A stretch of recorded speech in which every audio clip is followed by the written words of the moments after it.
эфире новости, в студии Кристина Якупова. Здравствуйте. Суда на воздушной подушке продолжают курсировать по маршруту Якутск-Нижний Бестях. За какую сумму граждане могут воспользоваться услугами? Заболевших коронавирусной инфекцией в Якутии становится больше с каждым днем. Белый медведь, вышедший к жилым домам в поселке Джибарики-Хаят Ампонского района, может быть доставлен и размещен в зоопарке Арто-Дайду. Рыболовецкие компании смогут получить участки в лесу. Так у них будет возможность арендовать лесные территории, прилегающие к водоемам, и построить там сооружения, необходимые для рыболовства. Это правило не касается возведения капитальных построек, например, домов. Такой закон вступает в силу сегодня. Использовать лес можно будет на основании договора аренды или соглашения. Срок, в течение которого компании будут иметь право пользоваться лесным участком, не сможет превышать срок, указанный в решении. При этом полномочия устанавливать правила использования лесов для рыболовства получают органы государственной власти страны в области лесных отношений. В период межсезонья единственный путь попасть на тот берег Лены – заплатить деньги и переправиться на воздушной подушке. Сегодня пассажиров возят 3 разные компании. Так, с этого года с 203-го микрорайона начали курсировать новые суда скоростные «Нептуны», принадлежащие Лена Турфлот. Пока на вооружении 3 вездехода. Между тем, с 202-го микрорайона обслуживают пассажиров «Хивусы». Одна из крупных частных извозчиков, компания «Лена Водсервис», в этом году выставила 20 судов. Кроме того, 5 специальных «Тайфунов», которые не приостановят работу и в самый пик прохождения ледохода. В это время стоимость проезда традиционно станет выше и может достигнуть и 2500 рублей. Но перед праздниками извозчики понизили тарифы от 1500 до 1000 рублей за место. Руководитель компании «Лена Водсервис» отмечает, что причиной стала не конкуренция, а подарок для жителей Якутии в период майских праздников. Вот 17 лет назад мы по 1000 рублей начали возить. Сейчас к этой же цифре обратно упали. Да потому что президент объявил 10-дневные праздничные дни от пандемии и так далее и тому подобное. Народ начал как бы переправляться туда и обратно. Кому-то надо в гости съездить 10 дней, что сидеть-то дома-то. Это целый отпуск получается. Ну и вот мы решили, значит, как бы помочь людям, чтобы почаще ездили с нами. И с детьми, и без детей, старики. Тут, значит, 1 мая, тут 9 мая. Праздники такие великие, понимаете? Люди должны общаться.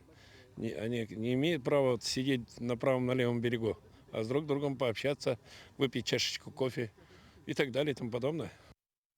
112 случаев заболевших COVID-19 выявили в Якутии за сутки. По данным регионального оперштаба, из них в Якутске 62 случая. В Мегино-Кангаласском районе 17, еще 10 заболевших зарегистрировали в Амгинском районе. По 4 в Вилюйском, Нерюнгринском, Усть-Алданском. 3 человека заболели в Чурапчинском, по 2 в Кобяйском, Намском, Хангаласском районах. Также единичные случаи зафиксированы в Горном и Среднеколымском районах.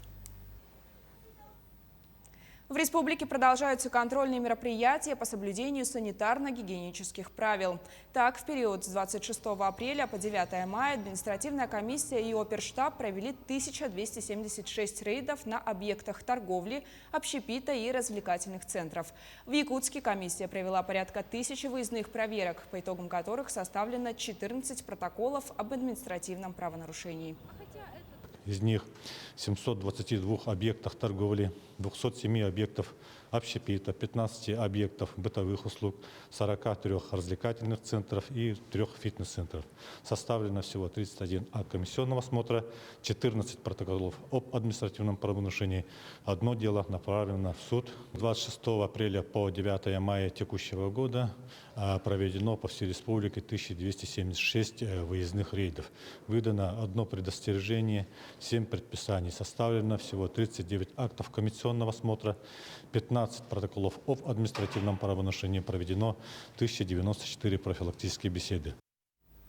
Отныне на оплату больничного не потребуется отдельное заявление. Так, с 1 января 2022 года выплата будет производиться на основании листка нетрудоспособности.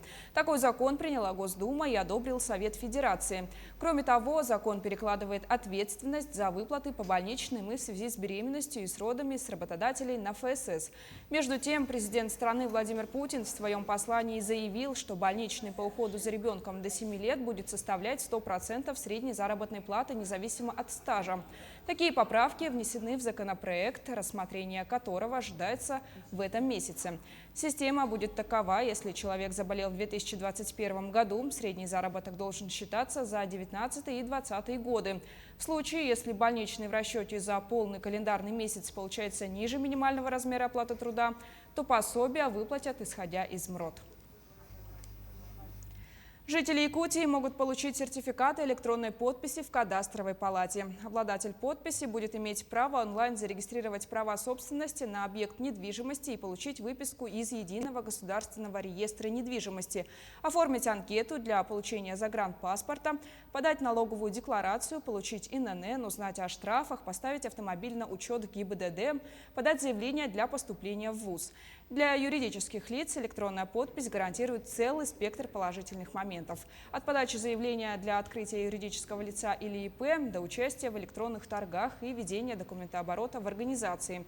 Для получения сертификата электронной подписи необходимо зарегистрироваться и загрузить отсканированные документы на сайте удостоверяющего центра.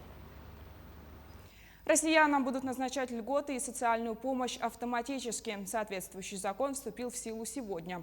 Для этого в России будут применять единую государственную информационную систему социального обеспечения. Доступ к ней профильные региональные ведомства получили еще в начале года, но не могли предоставлять меры поддержки только на основании данных этой системы и по-прежнему собирали сведения вручную или просили граждан предоставлять документы. Однако в ходе рассмотрения проекта закона в Госдуме замглавы Минтруда России Алексей Скляр пояснил, что с началом работы системы все учреждения смогут по закону получать необходимые данные электронно. За последние годы программа переселения из ветхого и аварийного жилья начинает приносить большие результаты. Теперь получить новую квартиру и осуществить свою мечту возможно в любом населенном пункте республики. Подробнее в сюжете с Аргаланой Неустроевой. За 20 лет в республике было построено 8 миллионов квадратных метров жилья. Так уже 33 тысячи человек бесплатно получили новые квартиры. И это только начало. Всего за последние 2 года было построено 60 многоквартирных домов по программе переселения из аварийного жилья. До 2025 года новые квартиры получат 56 тысяч человек. Новый дом, в котором жители села Казачьего стали обладателями квартир, был введен еще в январе этого года. При этом, по словам застройщика, опередить срок сдачи удалось практически на год, благодаря чему заехать в новые квартиры можно прямо сейчас. Мы начали вот этот комплекс застраивать в 2018 году, начали устанавливать свайное поле, и весной 2020 года мы уже стали дома готовить на сдачу. Домостроительный комбинат каждый год участвует в программах переселения. То есть у нас и 203 квартал, и воинская часть, и здесь. То есть мы каждый год участвуем в программе переселения из ветхого аварийного жилья. Дом в Казачьем, откуда переедут новые жильцы, был признан аварийным 2 года назад. Обошлось без извечных тяжб. Здесь постаралась администрация района. Однако, как признаются жители аварийного жилья, в том, что они могут переехать в Якутск по программе расселения, верилось с трудом. Сказали, что аварийный дом, и мы получим в Якутске квартиру. Еще ничего не оформляли, мы просто копию паспорта дали, и все. Попросили нас. Ничего не говорили, мы просто сказали, в Якутске будет квартира, и все. Мы даже сами в шоке были. На сегодняшний день необходимо ликвидировать более 1 150 000 квадратных метров аварийного жилья в республике до сентября 2025 года. Так, чтобы стать участником программы, муниципалитету необходимо направить заявку в дирекцию жилищного строительства с уже готовым списком собственников. Механизмом реализации программы является, это у нас 4 способа. Это приобретение, значит, у застройщика в строящемся доме, вот как, к примеру, вот этот дом. Приобретение у застройщика в введенном доме, приобретение квартиры на вторичном рынке и выплата возмещения собственникам изымаемых жилых помещений. Объемы, начиная с 2021 года, очень увеличены. Я имею в виду в части исполнения целевых показателей. До конца этого года мы должны ликвидировать еще плюс 215 тысяч метров, что накопительным итогом составит 325 тысяч метров аварийного жилья до 1 января 2022 года. В случае с нашими героями их квартиры будут находиться на балансе Устьянского района с возможностью дальнейшей приватизации собственникам. В очереди на жилье стоят еще 2 семьи, которые также получат квартиры в Якутске уже в этом году. Саргалана Неустроева, Георгий Григорьев, Якутск. Белого медведя, забредшего в якутский поселок Джибарики-Хая, планируют доставить в зоопарк Орто-Дайду. Сегодня в Тампонский район вылетает оперативная группа для проведения работ по отлову и транспортировке белого медведя в Якутск.